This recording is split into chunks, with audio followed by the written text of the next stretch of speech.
they gave me.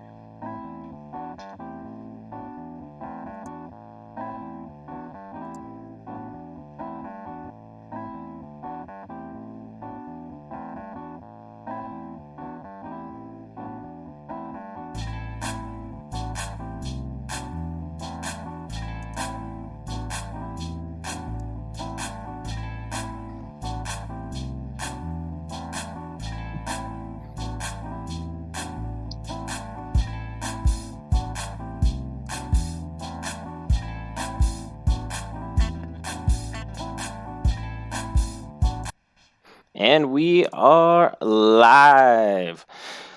Ladies and gentlemen of Grown A Geeks, you got Majin Vegeta Brent as your host this evening.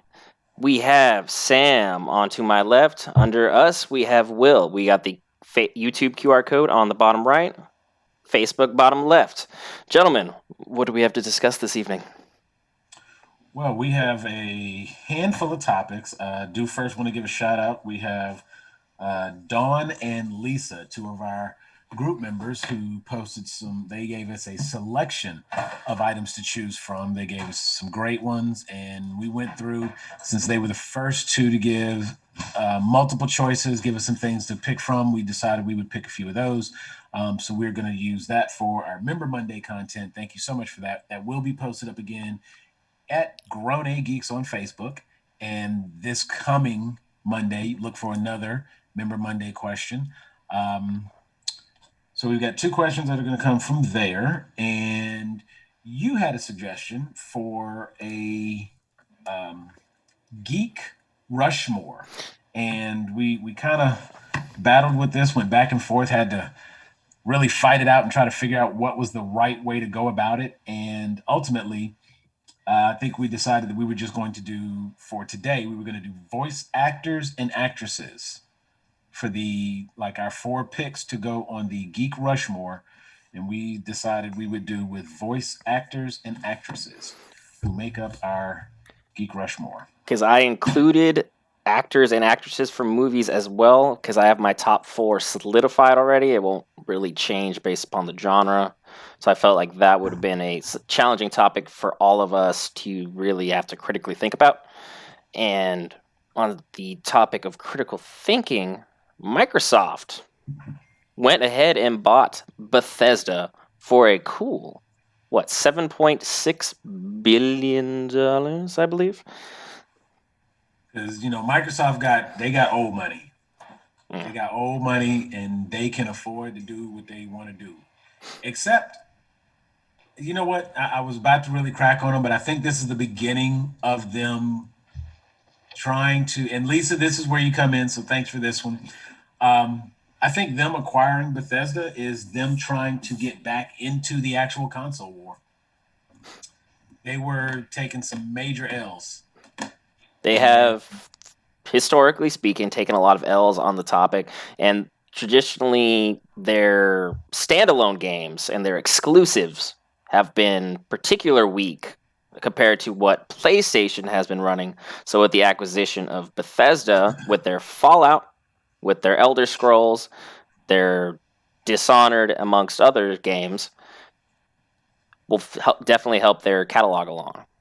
Now, something I think is kind of important to point out, though, in fairness, Microsoft Studios, when you say exclusives and you talk about the first party titles, the games that Microsoft had been putting out, they were holding okay. So in terms of the legitimate first party exclusives, they were doing well. Sony, on the other hand, because they had already acquired all of these companies, their exclusive library is not necessarily the Sony library, but just companies that are owned by Sony and can distribute exclusive content under the Sony umbrella. So while Sony has definitely been ahead in the war, I do think that, that's one of those, as an Xbox fanboy, that's one of those things I'm going to throw out there and just be like, well, it ain't like Sony made all them games. Y'all just bought the license so that it's a Sony game. So, Will, do you have something to add down there on the Bethesda purchase? Well, you got to remember when they bought Bethesda, they didn't just buy Bethesda; they bought ZeniMax as a whole. There's a whole lot more that came with it than just Bethesda. Bethesda is just a big piece of it that has come along, stuff like that. With Bethesda, I think that is definitely going to be something to help them getting back into again the Western RPG genre, stuff like that. Like a lot of that stuff is going to be crucial for them to compete with Sony. Which Sony is more, um, on the Eastern genre with a lot of the Final Fantasies and stuff like that.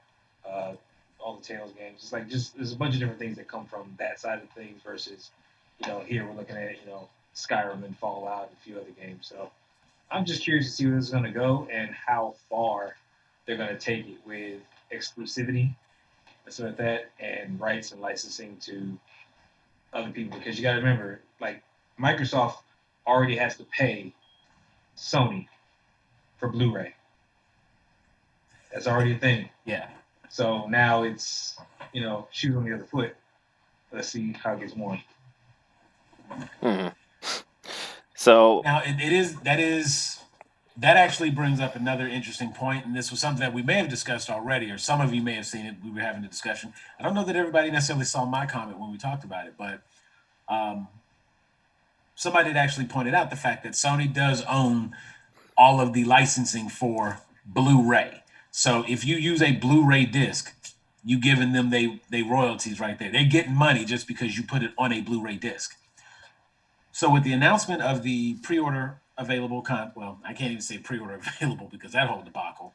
But now that the consoles have been released for pre-order, I thought it was very interesting that Microsoft came back and the price points, they were very comparable one for the other. So it's like if you got the PS5 at $499, if you got the Xbox Series X at $499 for the disc version console, but then the digital PS5 is $399 while the Series S is just $299.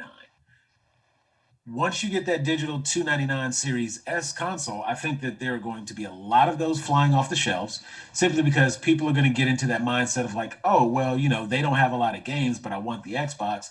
Let me go ahead and grab this. I think that will become much, much more available. It'll be easier to produce those, and it's got the right price point. So a lot of people are going to jump out and grab that. Then when you factor in Xbox Live and the Xbox Game Pass, all of a sudden you're talking about people having access to all of these game titles that they may not have gone for otherwise. But now that they need gaming content, they have this digital system. They've got the Game Pass. They just, they keep their cloud saves because if you have Xbox Live, you automatically have cloud saving. So all of your cloud saves, that happens automatically. So you just install or uninstall the game as necessary when you want to play it, and boom, you've got that.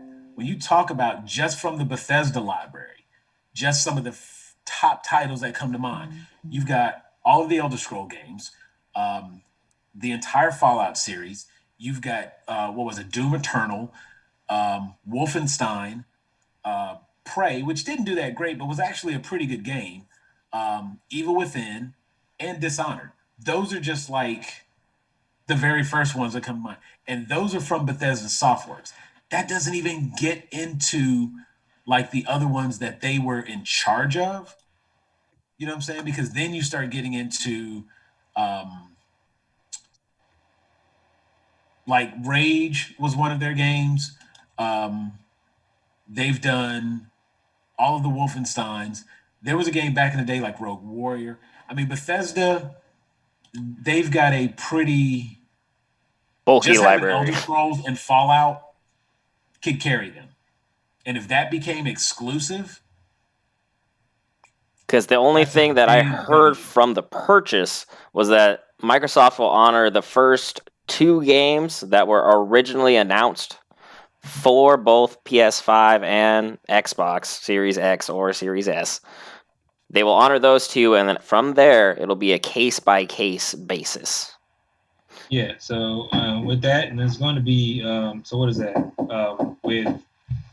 With those games and stuff like that, I think there's like a 1-year exclusive period and stuff for those games, stuff like that. So with a 1-year exclusive period, like that does a lot for them being able to, really get going and see how they want to test the market. See if they want to kind of keep some stuff exclusive. Do they want to be able to branch out with Sony and be able to do things with Sony and stuff like that? Like, where's the agreement going to come into play? So that, like, what is Sony going to do?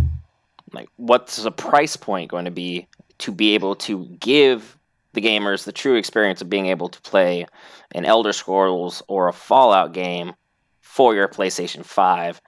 Like, what will it cost? An arm, a leg, a both?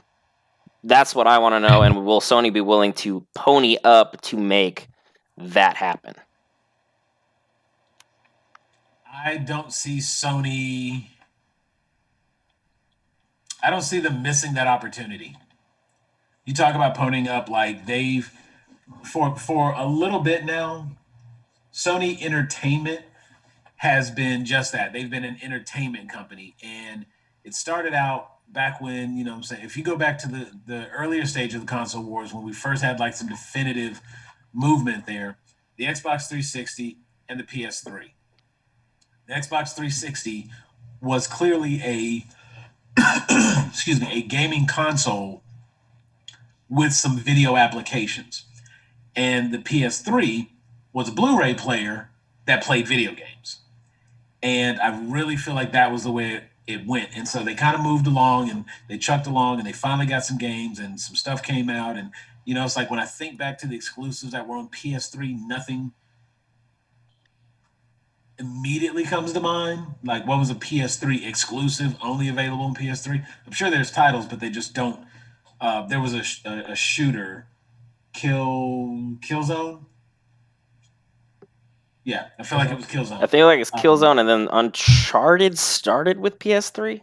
Okay, Uncharted. So, and not to take anything away, because I mean, like you still have God of War. Like they've had their exclusives, so they've never fully lost a footing in the console race. Like that, don't take anything away from Sony in that regard. They started out, I think, more as an entertainment company, and they kind of branched off to make their PlayStation division a valuable market. And when they got to PS4 was about games. And I feel wholeheartedly that the PS4 was about games. And at that point, the Xbox One was like, hey, you can control your cable box with your Kinect. Don't get me wrong, cool ass feature. I love being able to do it. But now that we have things like Alexa and Google Homes and stuff like that, you know what I'm saying, that automation capability, like they don't even support the Kinect anymore. Like they don't care about the Kinect anymore. So it started off being an argument or like a valid tool, and they just abandoned it. So that kind of became where they got away from their focus in games and they started focusing on all this other capability. And when they did that, Sony just swooped in and they bought this company, bought that company, bought that company, and they bought those exclusive rights. So I don't foresee the PS5 not ponying up, giving the money to make sure that they keep those fans that they've earned happy by making sure they have access to those games. I sincerely hope so as well, because if I have to buy an Xbox Series S or Series X just so I can play Elder Scrolls 6, I'm going to be a little upset about it, but at the same time, I'm not going to say I'm not going to pony up and do it, because I'm sure there will be other games that'll come along in their catalog. The very first thing that comes to mind is, don't worry, you'll be able to get Skyrim on your PS5. Look, you can get Skyrim for basically like your toilet at this point. Like, you can play Skyrim anywhere. Skyrim for the PS5, digitally remastered for the PS5. Like, fear not. Because wasn't it Jeff who was like, "Yeah, I just got Skyrim from my toaster," and it's like, that's basically what they have just driven that point home, that you can keep getting that game. I feel like that is the fault of gamers. Just like Grand Theft Auto 5, that is the fault of gamers. If you keep buying the same game over and over, and all they have to do is, Grand Theft Auto has released more than a game's worth of content for GTA Online. Maybe and 2 games there. Because they are still selling that game brand new. You are still able to get Grand Theft Auto brand new, and it still costs, I think the lowest I've ever seen is like $49.99. They are still getting top dollar for Grand Theft Auto 5. And it's just so people can play online. I would do it too. Digital. $15 digital. Every 4 months they put it on sale. Digital. $15. And then they Like, bump it back up right afterwards. Yep. Because the word of mouth you know keeps what's carrying crazy? from one to People one to get one. it, and you know how much money they're making on the microtransactions of like the land shark and the great white and the money. Criminal Enterprise Pack, $10. You know what? Get the And money. for You go for that that money. matter, you know what? That goes into a whole sidebar because that can get into like how microtransactions can define gaming. Because the first thing that comes to mind is like Fortnite. You can get the game for free, but you're going to end up spending money. I find it very hard to believe that anybody's going to get this free download, play for a while, and just be content with playing the free version. At some point, you're going to want to change something, do this, do that, and you're like, you know what? It's a free game. You know what? I'll spend this $4.99. I'll spend that $5.99. I could put $10 in it. When it's all said and done, you spend up to $60 on Fortnite, and you're still coming out even. Because Fortnite was one of the few free-to-play games where I was able to escape microtransactions, but I only played it consistently for like 4 months, 6 months. If I had gone longer, they would have started getting me in the microtransactions. Be like, well, I'm going to play this anyway, so why not? Like, it's just going to be one of those things honestly, like these exclusive skins. If you have 4 months of gameplay and you haven't spent a dime on it, they deserve $10 from you. Nah. If it's free, it's free. I'm gonna be cheap. I can be cheap. Free to play means free to play. I'm with you there. Because the only free to play game where I have like actually put an arm and a leg into is Star Wars Galaxy of Heroes for your phone. I have put in bucks into that game here and there to jump into that. Sorry. You know what? I am not exempt from having spent money on gaming. I actually don't do much in the way of like whenever I would get the gift cards or the Xbox Live cards or the PlayStation Cash, something like that. That's when I would buy DLC or upgrades or stuff like that. Destiny, I've purchased every upgrade that came for Destiny. Every expansion that came out for Destiny, I've gotten. So they got me there. But as far as like the individual microtransactions, like I've never bought silver in the game. I've never bought an individual costume in the game. If it did not come with the expansion, I did not get it. But Empires and Puzzles, a mobile game by Small Giant, they get $4.99 from me every month because that is how I can get 2 builders and a dragon, which gives me extra coins and some upgrade materials and whatnot. So that is my gaming. That is like pretty much a subscription service for me because they get that $4.99 every month. Because while we're off topic, Will, what is your mobile game of choice where you sink your pocket into? Which one? The main one. Let's just go one. It's just one. It's just one. Actually, honorable mention. I tried out Raid Shadow Legends, stuff like that. Not bad, but not my cup of tea. Where I sink my stuff into is Marvel Strike. But you know what else is not your cup of tea? Shout out. Thanks, Brianna. Love the mugs. Go ahead. Marvel Strike Force. You guys know I'm a Marvel person and stuff like that. And it's one of the games that is free to play and stuff like that. And again, it's a fun game. I love it. It's a strategy battle game. But the thing is, like as time goes on, they get you those little $1.99s and stuff like that. And it's something like you're this close to getting the character to the next rank and stuff like that. Oh, here's 50 shards for $1.99. Once you do that one time, it's addictive after that. It's a wrap. Once you give in one time, they got you. It's a wrap. Yeah. While we're on free to play, already off tangent, let's bring it back home. I'm with you. All right. So as far as the console wars pre-orders, who had issues, who had it good, who did it better? If we're gonna have to nitpick for this one. They both sucked, and shame on them for not being better organized on their own rollouts. I had it good as far as that goes. Don't get me wrong, it was still crap. It was still how many consoles did you purchase is what I want to know. I've got one PS5 disc, one PS5 digital, one Xbox Series X, one Xbox Series S. Someone better be happy for Christmas. One of each coming out. So when we get ready to do our unboxing and console review, we'll be waiting on Will. It'll be just Will. One I know that has everything to do a side by side. No, because without Will's help, I would not have been able to get a PS5. And I was like, dude, send me a link, send me a link, send me a link in the chat. And then he posted the link. I was able to get it. Transaction went through. I got it. I'm done. Look, real talk, we had a number of group members that were able to get their consoles through the links that were posted in our group, Grown A Geeks on Facebook. So if you're not a member, you need to jump in and be a member. Stuff like that is what happens. And I mean, not only did he get his, but he was making sure. I got a phone call and was like, "Hey, they're live," and I was like, "What? What are you talking about?" He was like, "They're live." Oh, okay, cool. Immediately go in. Now, admittedly, for one, I will be 100% honest.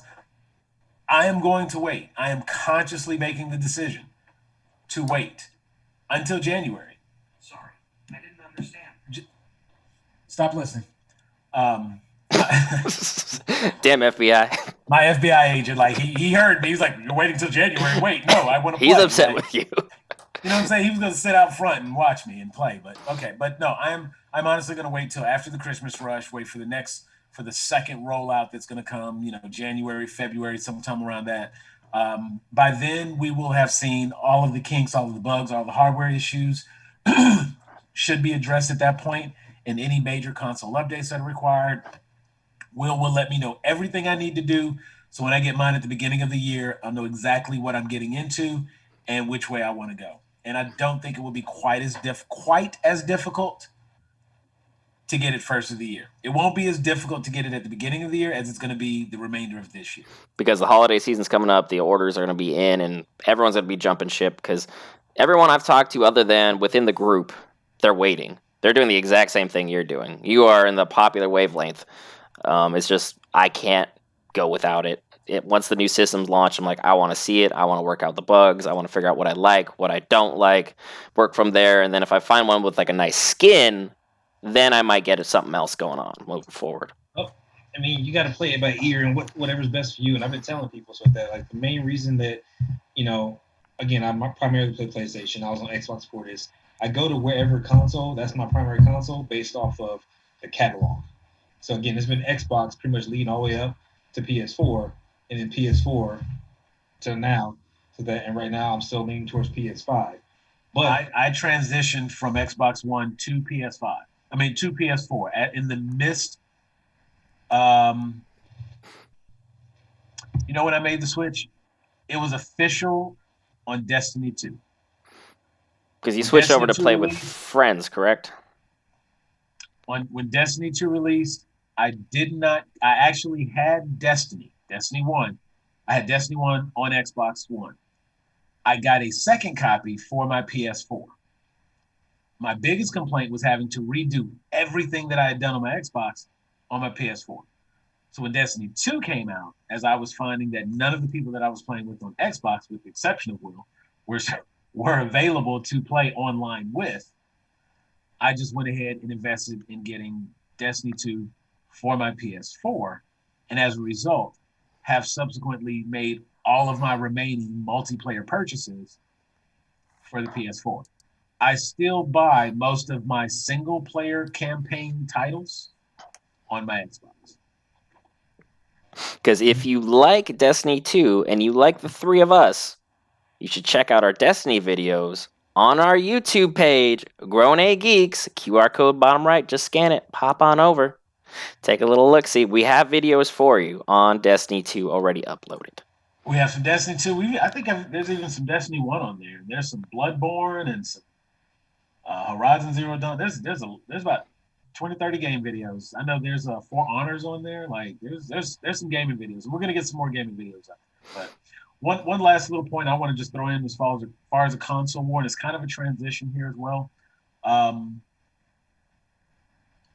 of the other reasons that I'm holding off on making the change is once I switch, I am 99% done with my previous console. I'm not the one to be so engrossed in backwards compatibility or older content. Once when I switched from my 360 to my Xbox One, I did not play my 360 any longer. I now play my Xbox One. Now, when I get sometimes those games with gold and stuff like that, and some of those titles have been Xbox 360 titles, sure, I'll grab those and I'll play that. I might pop one in a time or two like that. And even with the PS4, you know what I'm saying? Some of the titles that they have are clearly slightly older titles, or you get like the greatest hits or something like that. The Uncharted collection, things like that. So there are some titles that do warrant, but I'm also not the kind of person, I don't necessarily need to play a game 10 times. If I've beaten the game, if there's not 10 different endings for that game, if there's not 10 different choices I can make for that game, I kind of have an idea of what's going to happen, and that just takes something away from me. Backwards compatibility is not a major selling point for me. And so when I get that new console, I need to have a library of games to play. And I need to be finished with the game. Like my backlog is pretty big, so I gotta kind of get on it. Will and I were talking about this yesterday. It's like I can't buy any more games really. There's only like one more game that I can afford to get this year if I plan on beating anything before the year is out. Because once Cyberpunk hits, that's it. Like if it didn't get beat this year, it may not get beat. And I'm feeling kind of bad because it's like, you know what? I got Borderlands 3. I ain't beat that. I ain't beat it. I have fun playing it. I enjoy playing it when I get on to play it, but there are other games for me to play. So, like Avengers came out, I'm playing Avengers. Destiny 2 came, when they came out with another release, I jumped on that. Once I move up to this Series S or Series X if I'm available, or PS5, that's it. I will retire the Xbox One. I'll probably keep it plugged up just because it does control my direct TV. And I like that feature.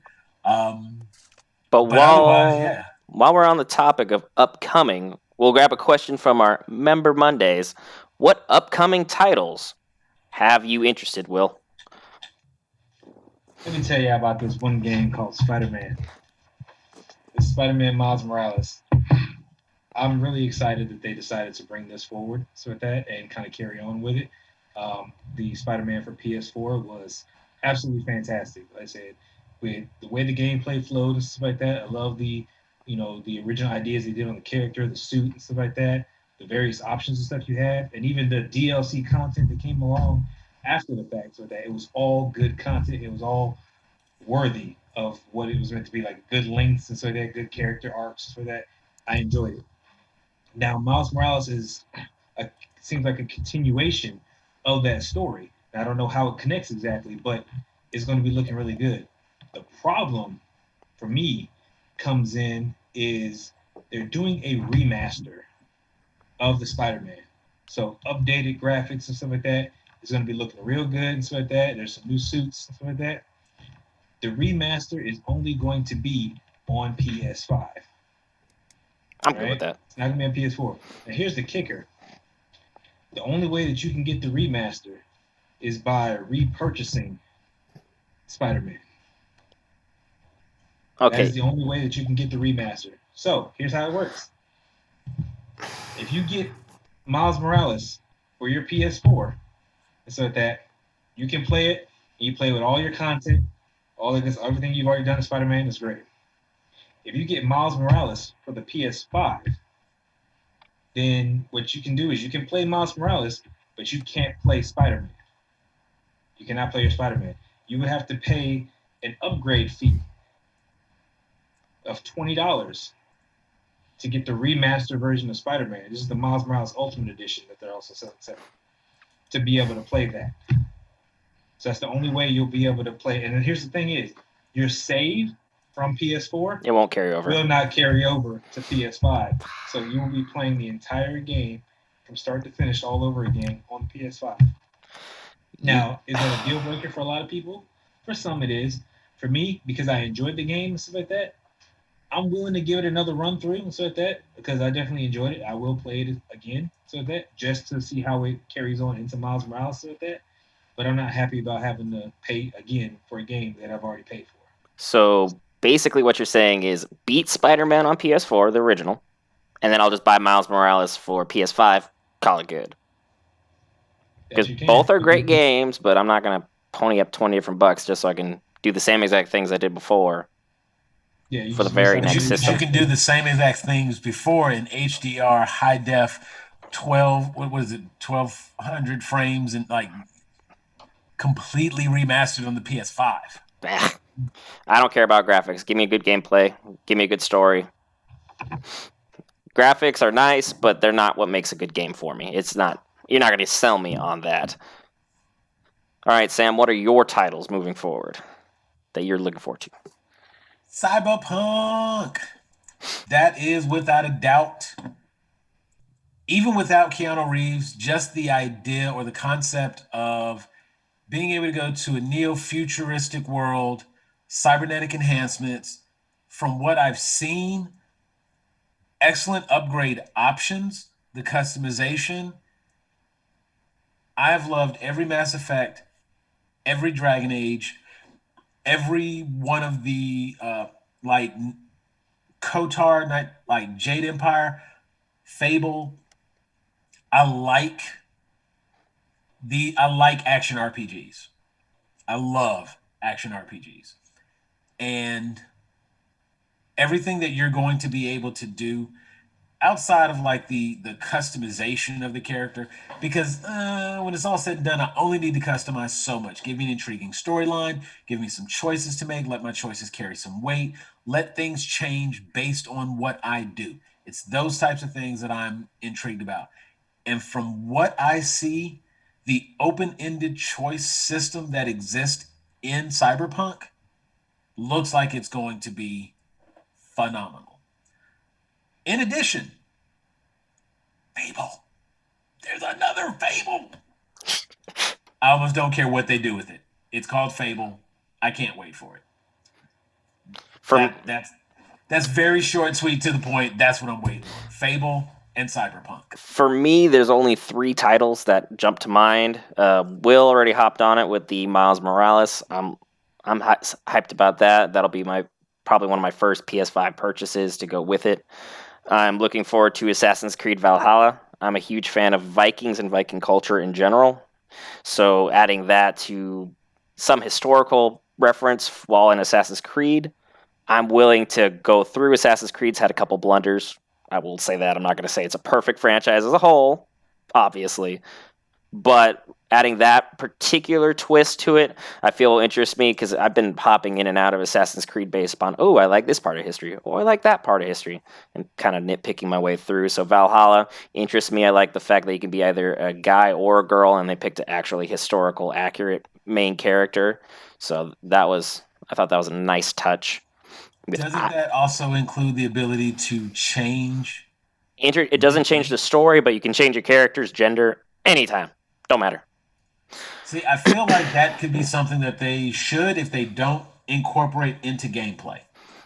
I think, and just to give like a visual context for that, for those of you who saw Game of Thrones, the big redhead Viking dude and the shorter redhead girl that was in love with Jon Snow, Who married being able to Jon Snow?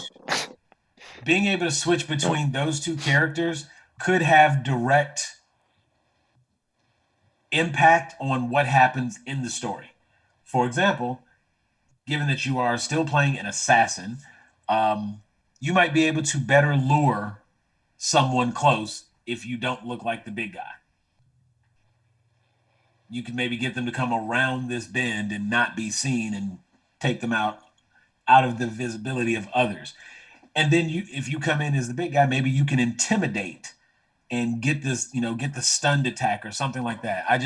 That's something that I would like to see them incorporate with the ability to change that, because it will affect. It's like games where you have the option to either be stealthy or go in guns blazing.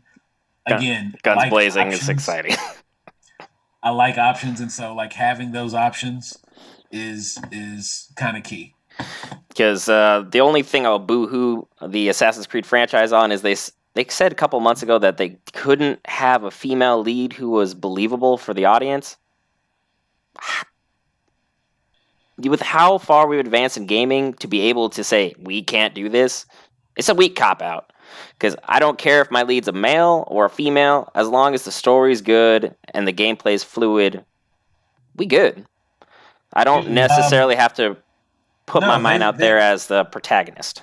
I mean, that really comes as a crappy cop out because Will, what's the electric dinosaur game? Electric dinosaur game. The one that you've The been playing? robot dinosaurs. You're the girl, the redhead. What's Horizon. Yeah. Horizon Zero Dawn. Electric dinosaurs. Like what? Invalidates the argument that you can't have a strong and successful female character because that's a fantastic game. Because like Tomb Raider also jumps immediately to mind. Like Lara Croft, really? You're just gonna be like, we can't have a phenomenal female lead, and she's been Literally, around that's since the moment when beginning. Lara Croft's like, hold on, hold my beer. You And know then what I'm saying? Samus Aran for Nintendo, like really? Look, here's what needs to happen with this or that, and I understand trying to make things inclusive in a way and stuff like that, and make sure people have choice like that. If you want to make anything neutral and stuff like that, make the story linear towards neutral characters like that. So it doesn't matter. The dialogue can go either way for a male or female and stuff like that. If you want to do that, and then make it so that you can select your character at the beginning of the game, kind of like they did with Odyssey and stuff like that. But with Odyssey, they had a little backlash because you got extra scenes for the male that you didn't get for the female or something in that case. Like you had more so that. Like don't do none of that. Let the people pick the male or the female character, whatever they want to do, so that and go. It's as simple as that. If you want to keep the character generic and stuff like that, I don't care. But I don't like the swapping back and forth and stuff like that in mid gameplay and stuff like that. To me, I'm about immersion. I like to be immersed in what's going on. I got ties to the character. Like I feel what the character's going through. It doesn't matter if it's a male or female, because everybody knows me primarily. I'll play with a female character. So that I like to play with a female character because, again, whatever games I'm playing and stuff like that, I got strong women that I look up to, i.e., my sister and stuff like that. So I've always had a strong dominance for females, just doing their thing and being awesome at it. So let that be the case, so that let people pick whatever they want to be, and that's why Mass Effect is one of the greatest games that I've ever played. You pick whatever you want to be, you customize yourself how you want to be, and then they just let you go. Like do what you do, and that's why I think Cyberpunk is going to be amazing for that, because you're going to have that option to do whatever it is that you want to do to your character, and then set them around the world. And Assassin's Creed, like as much as I do want to play Assassin's Creed, and I want to get into something like that, I'm probably going to wait on this one. That's fair to wait for the reaction of everybody, see what they like, go from there. I'm just not even why I'm waiting, to be honest. In 6 months, it's going to go on sale. Everybody's on the cheap now. 6 months, it's going to go on sale. I've got Odyssey. I've got, freaking Origins like that for anywhere between $5 and $15 for like the Ultimate Edition. Like, all right. While we're off topic, I'll just list my last one, and we'll wrap that up. Head into the Mount Rushmore. The last game that I'm looking forward to is Elder Scrolls, because you got Oblivion now hooked back up with Bethesda. Back when the Elder Scrolls was at its pinnacle, according to most fans.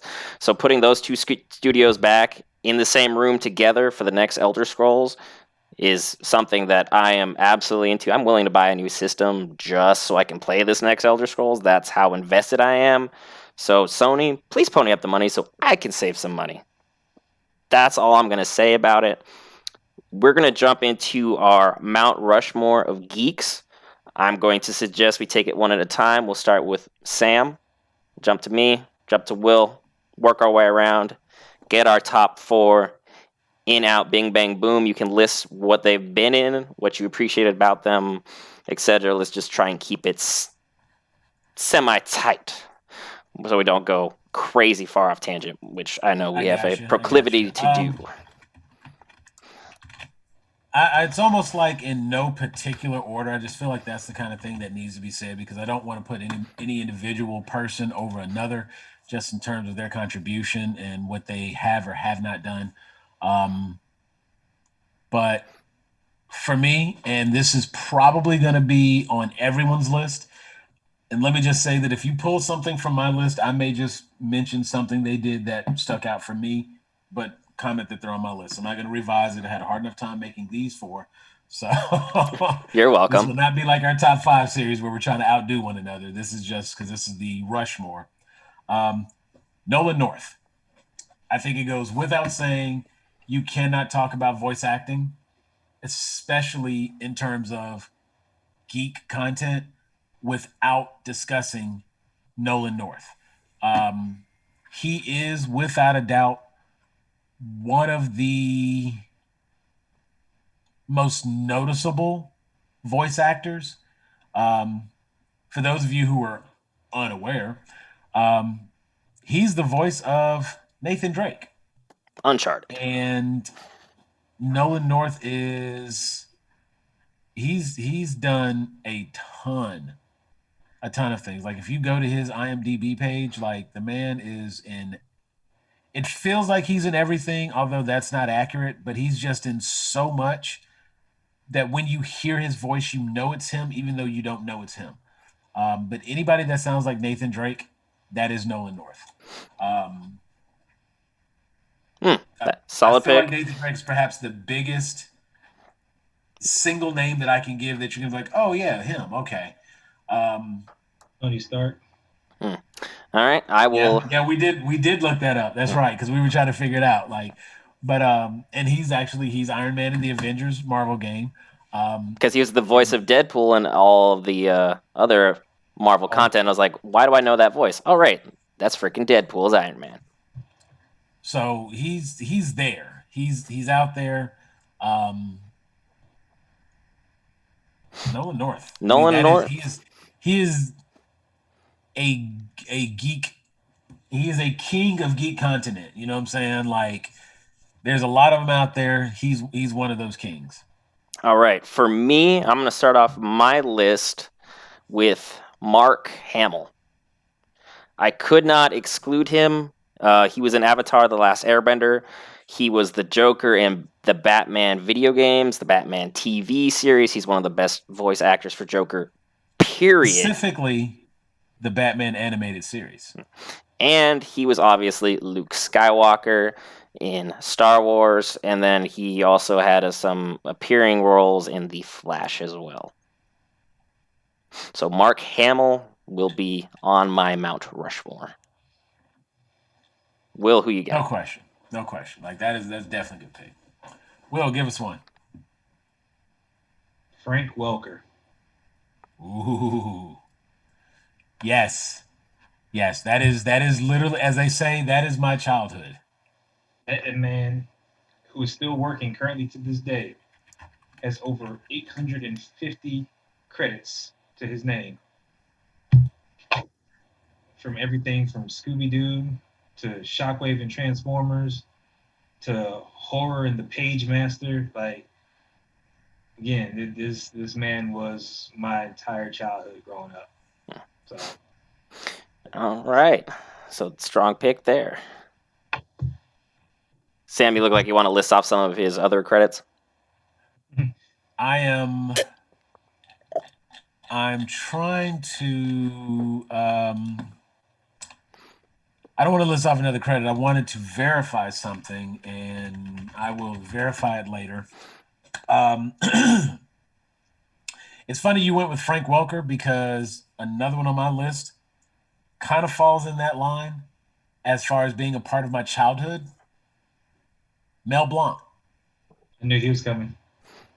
You cannot talk like literally he is Looney Tunes. He is Looney Tunes. And I'm sure people have heard me say many times before, Looney Tunes is without a doubt, like, if I found myself stranded on an island and could only watch like one thing, I would pick Looney Tunes.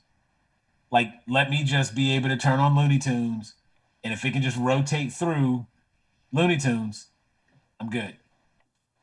Like, without a doubt, my favorite cartoon ever. So Mel Blanc he provided the voice for just about every character.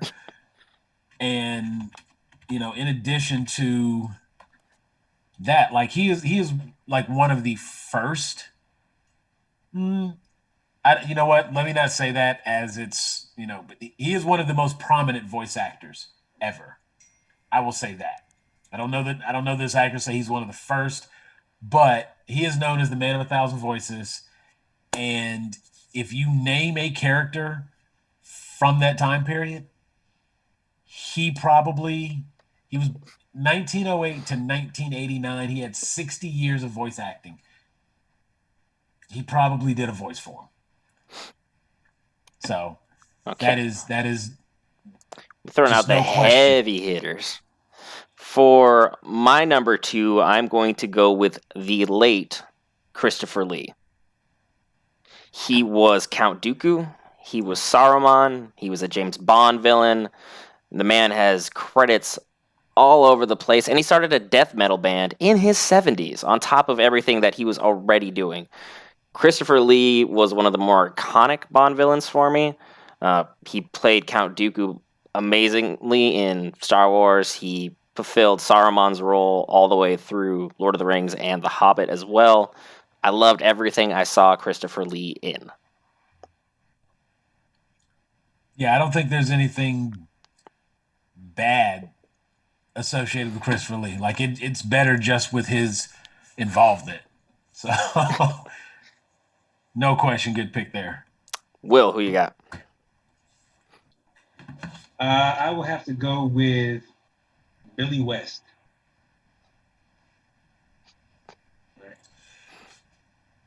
I had one person beat out Billy West on my list. I had one person beat out Billy West. All right, I like Billy West again. This is for me, and me alone. I can't speak for the entire geek community, so that. But I remember his voice in so many things, so that growing up, so that one of my favorite shows of all time, Futurama. It's all up and through there. That you remember Ren and Stimpy and stuff like that. You start bouncing around, so that like he's been in a lot of things that really speak to my childhood. And granted, I was kind of a closed shell growing up, so I didn't get a lot of exposure to a lot of the things that I have now. But he's someone I definitely remember. All right, Sam, who you got at your third for Rushmore? Probably the real life best friend of Billy West, and the only voice to beat him out, John DiMaggio. I was at a toss up between the two, and I And you know what? The other one. Only because we talked about it once before, and Yep. I picked John DiMaggio and you picked Billy West. I was hoping, and yes, John DiMaggio. So he picked Fry, I picked Bender. That's what that means for those who don't know. But John DiMaggio, and the thing that really stuck out for me, and I just want to point this out. We had a discussion, and I almost hate that he's not here because I kind of want him to be a part of this conversation just because. When everybody talks about all these great Jokers, there's a Batman animated movie called Under the Red Hood. The Joker from Under the Red Hood was John DiMaggio. The guy who plays Bender played Joker in Under the Red Hood, and that is without a doubt one of my favorite portrayals of the Joker. I put it right up there with, you know what? I think I like that Joker. I can't even, I don't want to get into that part right now, but that was a phenomenal performance. John DiMaggio has a ton of credits to his name as well. You would know him again from Futurama, Chowder, Kim Possible, Adventure Time, just tons and tons of shows. And he's got a very distinctive voice. So you kind of know when it's his voice, just like Billy West. You kind of know when it's Billy West. Nolan North, you kind of know that it's Nolan North, but they have this distinct sound, but they still give range to their characters, and it doesn't feel like it's the same character because there's enough differences in the voice. And Christopher Lee was one of those people that his voice was so iconic. You wanted that voice. You wanted it to be the same person because that guy over there was a badass. That guy over there was a badass. They're both Christopher Lee. So, but yeah, John DiMaggio is my pick. And my third would have been Nolan North, but in the spirit of doing alternates, it's kind of a 2-for-1 here. I'm going with Hanna-Barbera Productions, the production company that provided you with Tom and Jerry, The Huckleberry Hound Show, Flintstones, Yogi Bear, Jetsons, Wacky Races, Scooby-Doo, and Scooby-Doo Where Are You, and the Smurfs. Look through the voice cast. You know who you're gonna find in a lot of those? DiMaggio. Mel Blanc. Mel And Blanc. the person I'm gonna name next. But Hanna-Barbera Productions was literally my childhood all the way through. There was like everything I just listed, like I have watched all the way through as much as one adult should watch a cartoon all the way through. So Hey, I specifically requested to get Boom so I can watch my Looney Tunes. I have DVR'd Looney Tunes. So there is no as much as one should. There's not enough.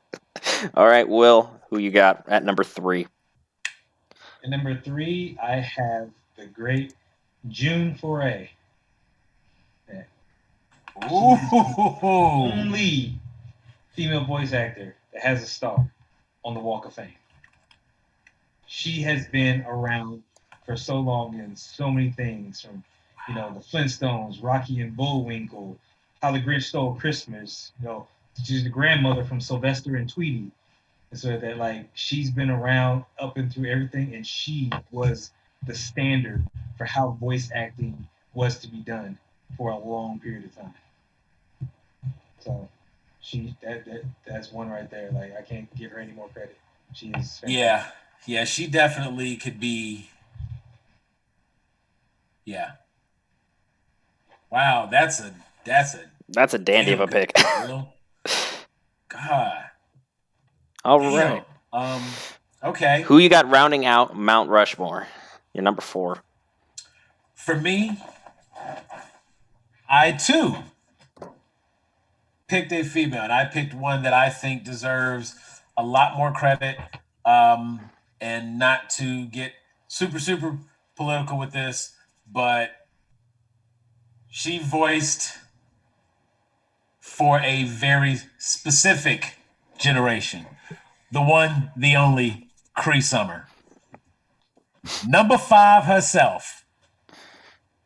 Cree Summer has been the little black girl in everything forever. And surprisingly enough, it is just as important to point out that Cree Summer has been the voice actress in stuff for just as long. She wasn't relegated to just being the little black girls in shows, and that was kind of what made it stand out for me, and I think that's why she deserves her spot.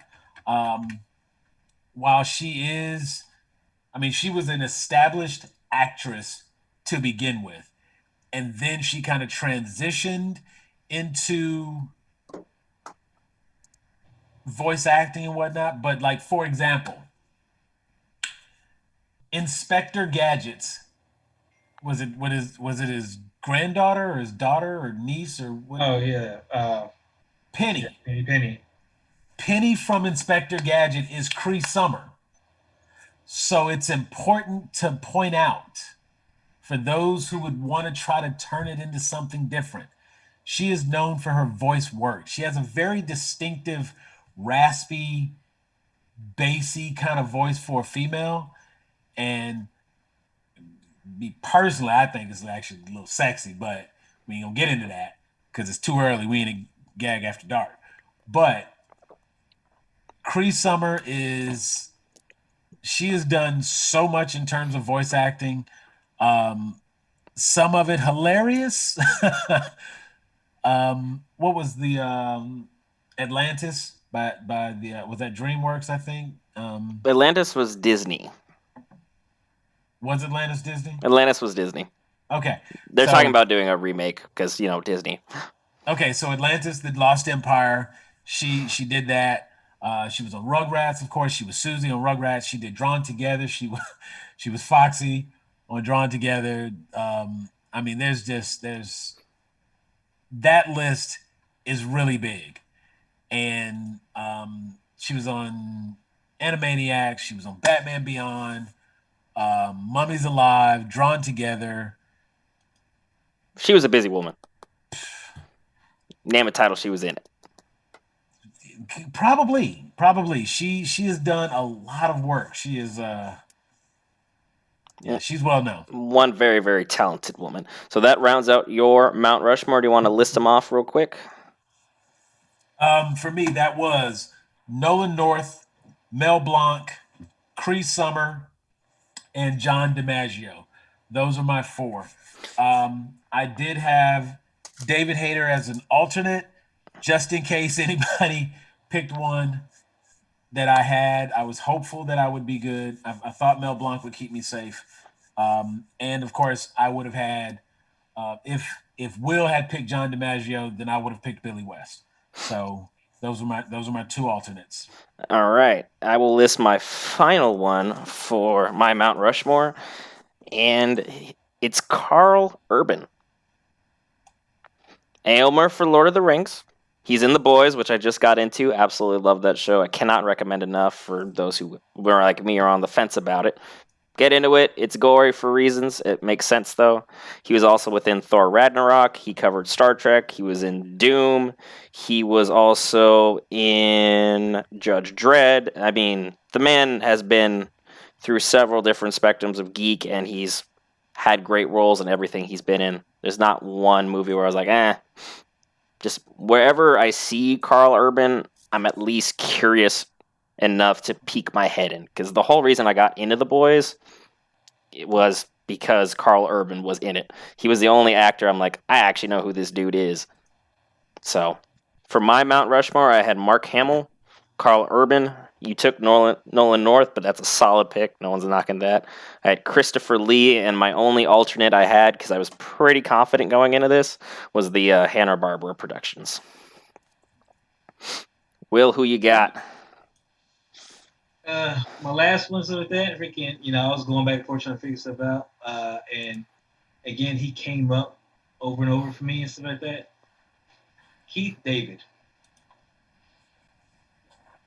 Ooh. Keith David has been in a lot of things like that, and his voice is like, I can't describe. His voice is freaking like, when I hear his voice of it, like, you take this how you want to. The man's voice is the gold. Like, when you hear it, it's like that. It's just like, I want to, get into my chair, get comfortable, and just listen to what the fuck he's got to say.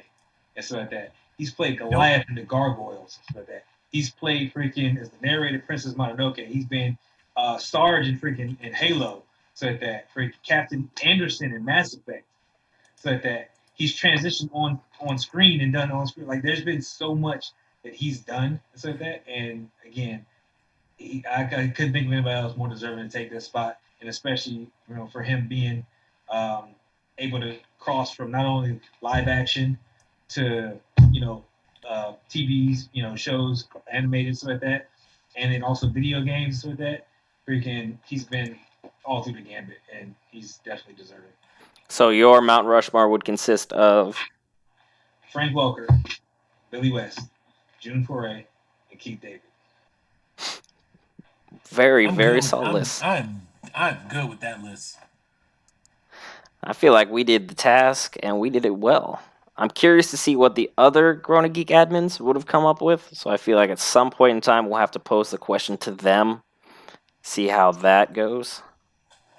I feel like those of you who are watching, you need to put your response in the comments. Tell us what you think. These were our four, but who are your four? And we're going to put the focus on voice actors. However, Brent kind of opened it up there with Carl Urban. Christopher Lee as well. But see, Christopher Lee actually did a good bit of voice work. I'll say that. Like, I would have accepted Christopher Lee under voice work because he's done a good bit of voice work. I would have to kind of research to find out what Carl Urban has done in terms of voice work. I can imagine he's done some at this point, but yeah, a lot of times when people talk about who would you want to narrate your life, Keith David makes that list. Keith David, you know what I'm saying? Like, if Sam Jackson is taken, Morgan Freeman. is that right? If Sam Jackson, Jones. Morgan Freeman are taken, you take Keith David. Yeah, like, there's only 4 people that I think could voice my life accurately. That, and I'm gonna say the Allstate guy, Dennis Haybert, the Allstate guy, but I don't know if he's done a lot of voice acting.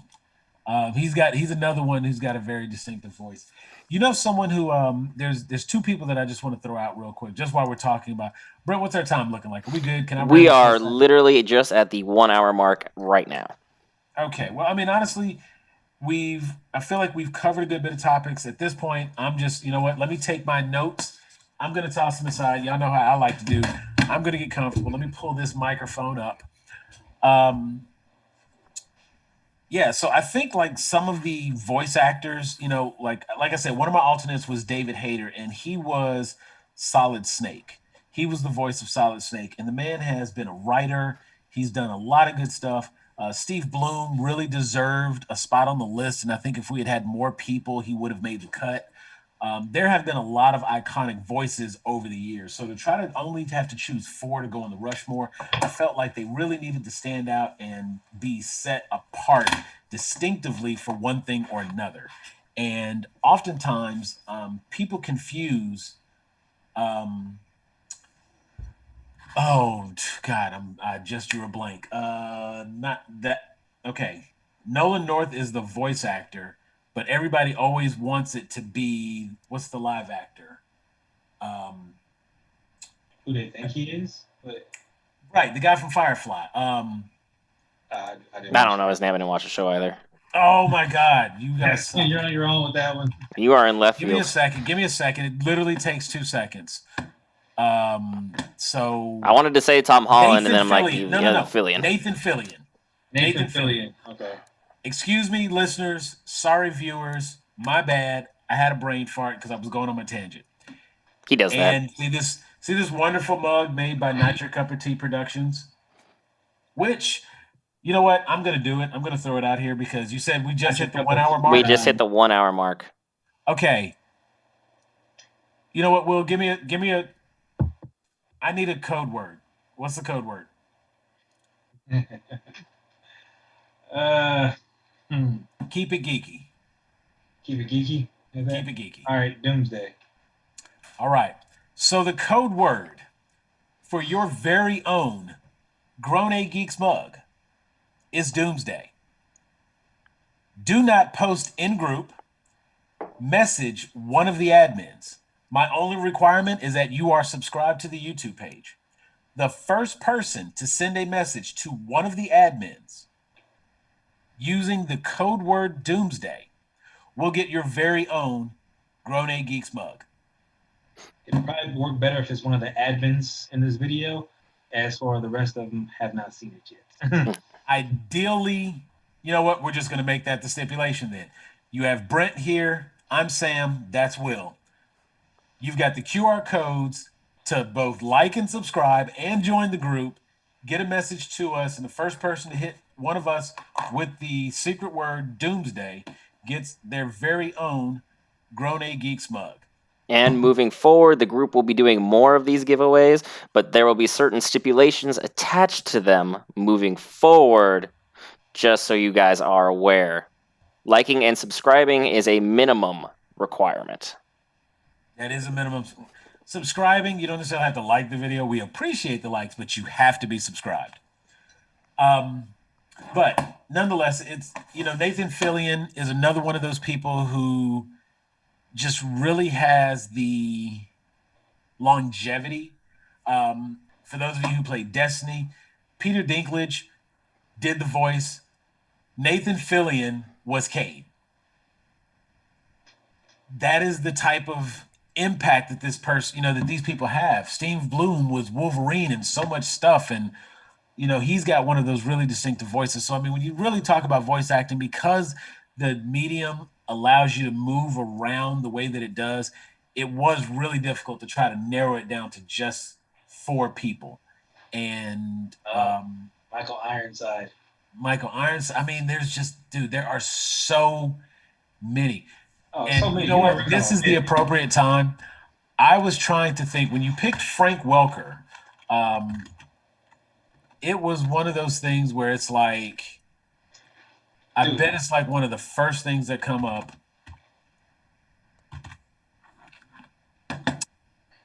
Peter Cullen, who has played Optimus Prime as well as Winnie the Pooh. Like you got two. How do you go from that end to that end? I mean, it's amazing. So But when you said, and the reason it made me think of that was Frank Welker was Megatron. and Starscream and the new ones. So just that, that connection, and that's the thing. A lot of times, I almost feel like if you get a job as a voice actor, it is your responsibility to get the other voice actors hired.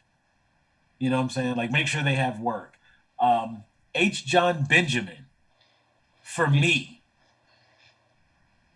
that is the voice of Archer. That is the voice of Bob from Bob's Burgers. That is the voice from Coach on Home Movies. Another one of those people with a very distinct voice. Tara And, Strong. and his pace, Tara Strong. Yes. Oh my God. Tara Strong is like, she is, dude, we could really like sit here and go in because I didn't even mention. That's why it's top 4. You have to make the cut. You got to You know what be I'm the saying? best of the Chris best in Benoit, our Seth minds. MacFarlane, Phil Lamar, Rob Paulson. Like we can go on. There are so many names out there. You know what? To this day, Rob Paulson, I love watching the video of Yakko doing the states or doing the countries. Mm. He does a country. Yeah, I'll still watch all of it. I mean, Just don't matter. But with the people that you both are, keeping it strictly to a top 4 list was necessary for time constraints. It kept the and video that's why I made concise. sure that we had an hour in. Pick a finger I'm thinking of, Brent. I just want you to know that. 1 through 5. Which one do you think is for you? I bet it ain't 1 and 2, and I bet it ain't 4 or 5. It's probably number 3. Read between the lines. It's gonna be one of those moments. I mean, honestly though, like voice acting is one of those things, and there's a couple of people that I know that deserve a little bit of credit for what they've done in terms of voice acting. He pops his head in and out of the group from time to time, and I'm not super well. I'm big on giving shout outs for those that contribute to a certain degree, and he is a part of a lot of the conversations that we have. But we've actually got a group member who does his own bit of voice acting, and let me see if I can find it real quick because I don't want to call his name wrong, but it is. It's an iconic freaking. I still can't freaking get Kevin Conroy, but all I think about him is Batman.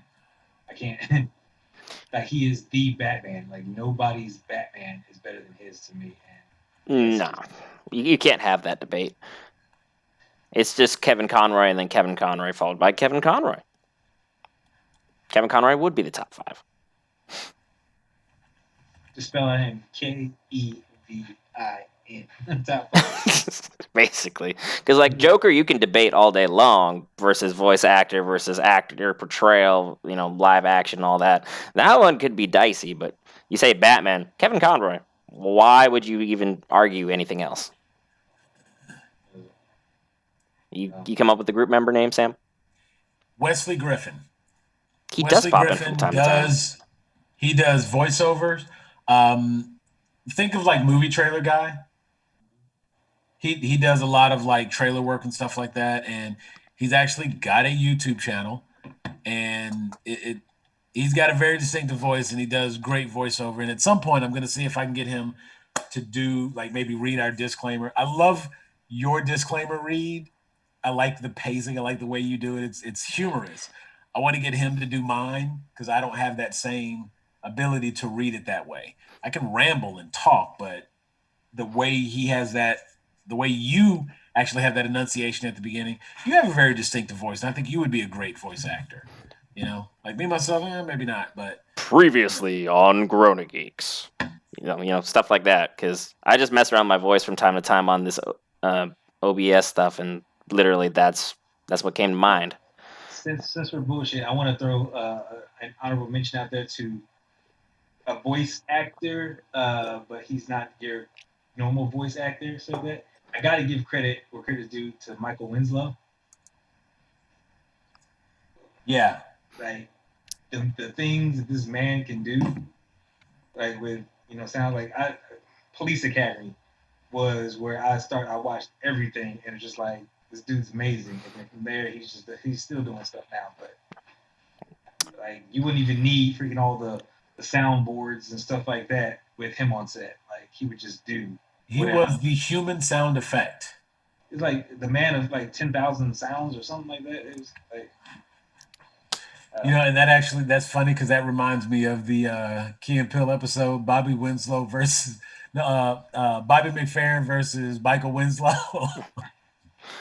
If you haven't seen that skit, that one's hilarious. But yes, I distinctly remember all of those sounds. He did one in Police Academy where he was like playing a video game by himself in his room, and he takes like he drops the quarter in the machine, has the starting music, it's the shots, you hear the death, the explosion, and it's just like so impressive. So yeah, definitely one of those people. While we're off on tangent, would we like to wrap this video up while it's still neat and tidy?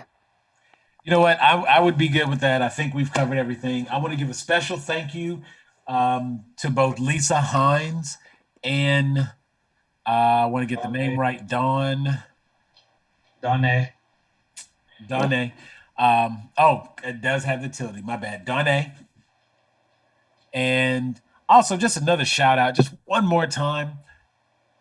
Not Your Cup of Tea Designs. These lovely mugs come from Not Your Cup of Tea Designs. She has a large selection on her Etsy store. Be sure to check her out, visit her there, find something you like, and take it home today at Not Your Cup of Tea Designs. I want to thank Brent for putting this video together. He has done a fantastic job. Make sure to go to our YouTube page, check out the Gag on These Balls podcast. We've got another member, another one of our admins, Tony, is the co-host on Gag on These Balls. So Brent and Tony, they run that show, and it is all sports. It is hilarious.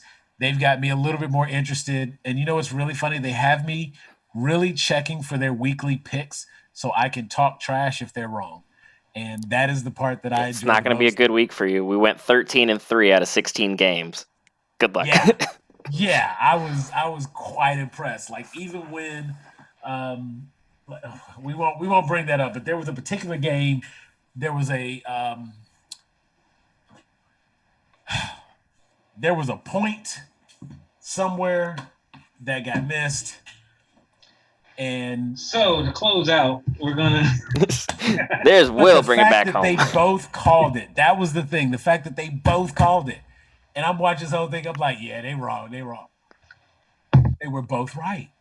What? Couldn't believe it. So this is what we do at Grown Up Geeks. We only provide the greatest content available. Check out the YouTube on the bottom right QR code. Check out the Facebook group in the bottom left. We're all inclusive. We're all in here for a good time.